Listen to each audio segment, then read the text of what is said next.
Baswedan ini ngakunya orang Indonesia, nyari makan di Indonesia, numpang hidup di Indonesia, benar nggak? Lalu dia jadi gubernur DKI juga di Indonesia. Dia berambisi mau jadi capres 2024 juga di Indonesia. Tapi kenapa yang dia bangga-banggakan bendera Palestina? Tiap ada demo, ada event, dia selalu membangga-banggakan pakai syal Palestina. Ini sebenarnya Anies Baswedan ini mau mencalonkan jadi presiden Indonesia atau presiden Palestina? Antara berbagai faktor, ada satu faktor yang pada waktu itu punya peranan dan ditunjukkan oleh satu analisis, yaitu Partai FIS punya satu jaringan yang tidak terlihat, yang ketika jaringan itu bekerja, hasilnya sungguh dahsyat. Dan jaringan itu adalah masjid.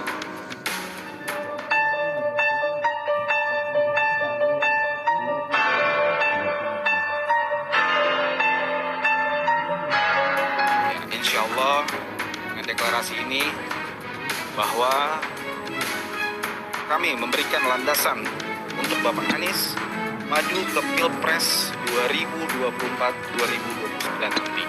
Karena concern saya itu memusuhi Wahabi, Salafi Wahabi. Nah, kira-kira Salafi Wahabi itu di mana?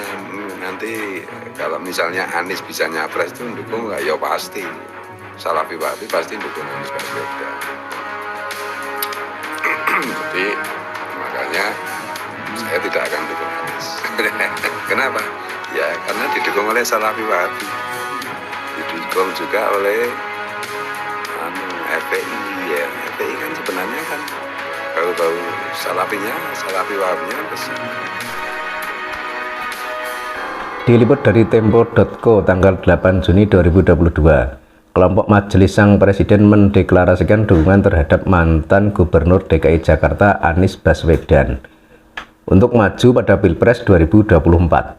Siapa kelompok Majelis Sang Presiden ini? Kelompok ini diisi mulai dari simpatisan Hizbut Tahrir Indonesia atau HTI, kemudian Front Pembela Islam atau FPI, hingga ex-narapidana terorisme. Salah satunya Alif Akbar bin Abdurrahman Al-Yamani yang mengaku sebagai ex-simpatisan Front Pembela Islam. Deklarasi dipimpin oleh seorang yang disebut Habib Wafi. Selain itu ada juga nama Hamzah bin Hussein Assegaf, kemudian Zainal Mutakin, Haji Abdul Qadir, Usman Adnan, dan Awad bin Muhammad Al-Jabri. Selain Alif, pernyataan atas deklarasi ini juga disampaikan oleh Ali Zainal Abidin Assegaf yang mengaku sebagai ex-anggota HTI. Ada Bandar At-Tamimi sebagai ex-FPI, juga Kartono yang mengaku sebagai ex-narapidana terorisme. Kita semua sudah tahu apa itu FPI dan HTI. Kedua ormas itu sudah dibubarkan dan dinyatakan terlarang di Indonesia. Sebagaimana PKI juga sudah dilarang di Indonesia. Kenapa dilarang? Ya karena paham maupun cara pandang serta tindakan mereka bertentangan dengan Pancasila sebagai ideologi negara Indonesia. Bahkan dari kelompok HTI juga sering menyatakan kalau Pancasila cuma politik. Mereka bilang Pancasila itu tauhid, Pancasila itu bertentangan dengan Islam, dan lain sebagainya. Bahkan dahulu mereka juga pernah menjebak pertanyaan pada orang awam di Indonesia. Misal begini, pilih Quran apa Pancasila? Nah, ini kan kelihatannya bagus tapi tidak nyambung. Kelihatannya Islami tapi tidak manusiawi. Pancasila kok dibandingkan dengan Quran? Kan bukan tempatnya.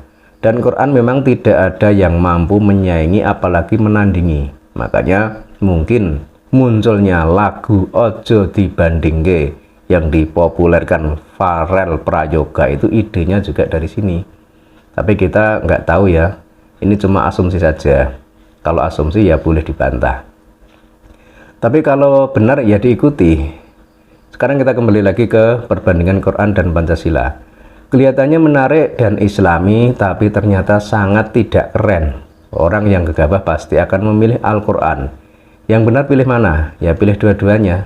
Jangan dibandingkan Quran dengan Pancasila, sebab sila-sila yang terdapat pada Pancasila itu salah satu bentuk terjemahan pelaksanaan dari Al-Quran itu sendiri. Jadi mungkin maksudnya si penanya agar orang memilih Al-Quran kemudian meninggalkan Pancasila. Menganggap Pancasila salah, menganggap Pancasila tidak baik, menganggap Pancasila tidak Islami. Intinya agar orang tidak berpancasila lagi. Kalau tidak berpedoman dan melaksanakan Pancasila, berarti ia tidak melaksanakan beberapa bagian dari perintah Quran dong. Karena Pancasila adalah pelaksanaan Al-Quran itu sendiri. Agak rumit ya? Ya memang seperti ini kondisi rumitnya bangsa kita saat ini. Agama dijadikan alat politik sehingga agak sulit membedakan mana yang ibadah, mana yang politik. Kita kembali pada para pendukung Anies tadi. Bahkan HTI menganggap Pancasila tauhid, demokrasi tauhid, Indonesia negara buatan kafir. Nah, ini kan mungkin menggunakan surat Al-Marah dengan ayat ngawuriyah. Jadi Indonesia itu dibangun oleh para pendiri bangsa yang kebanyakan adalah para wali di Nusantara. Kalau dikatakan buatan kafir, ya mereka kurang baca sejarah saja. Kemudian HTI juga mencita-citakan membuat negara khilafah di negara yang bernama Indonesia. Mereka melakukan deklarasi terang-terangan dan diliput televisi nasional yaitu TVRI. Kejadian itu berlangsung pada masa pemerintahan Pak SBY dahulu. Silahkan lihat videonya di YouTube, masih ada itu. Kenapa khilafah dilarang? Ya karena bertentangan dengan ideologi Pancasila. Karena merubah dasar negara menjadi khilafah. Karena khilafah juga buatan non-Islam dan markasnya ada di London. Gerakan khilafah murni gerakan politik untuk menguasai wilayah atau negara yang berpenduduk mayoritas Muslim seperti Indonesia. Agar terjadi kecamuk perang saudara di negara kita seperti di Timur Tengah. Kalau tidak percaya, silakan tanya ke Gus Islah Baharawi yang pakar dan ahli dalam bidang terorisme berkedok agama. Masih banyak lagi paham-paham HTI yang bertentangan dengan negara Indonesia sehingga pemerintah harus membubarkan dan melarangnya di Indonesia.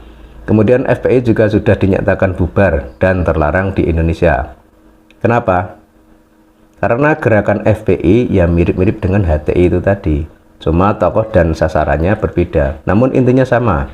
Kita lihat saja selama ini para ex-FPI, misal Pak Habib Rizik Syihab dan para pengikutnya itu, tiap tahun mengadakan atau mengagendakan reuni 212.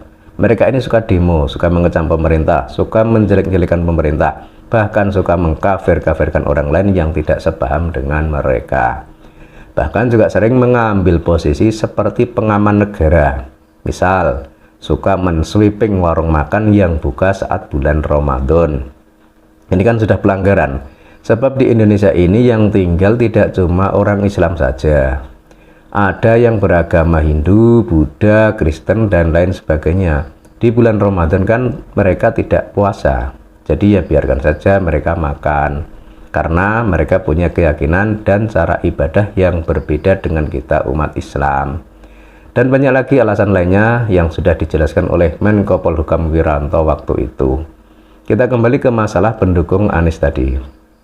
Selain HTI dan FPI, mantan teroris bernama Kartono juga ada di dalam kelompok mereka.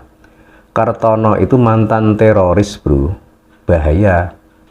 Jadi mereka yang menamakan sebagai kelompok Majelis Sang Presiden itu resmi mendeklarasikan dukungan terhadap mantan Gubernur DKI Jakarta Anies Baswedan untuk maju pada Pilpres 2024 mendatang. Kalau menurut Anda bagaimana? Apakah mau mendukung Anies? Kalau saya setuju dengan Gus Wadlaret tadi bahwa tidak akan mendukung Anies karena Anies didukung oleh Salafi Wahabi serta FPI HTI. Kalau menurut Anda bagaimana? Silahkan tuliskan komentar di laman komentar. Terima kasih.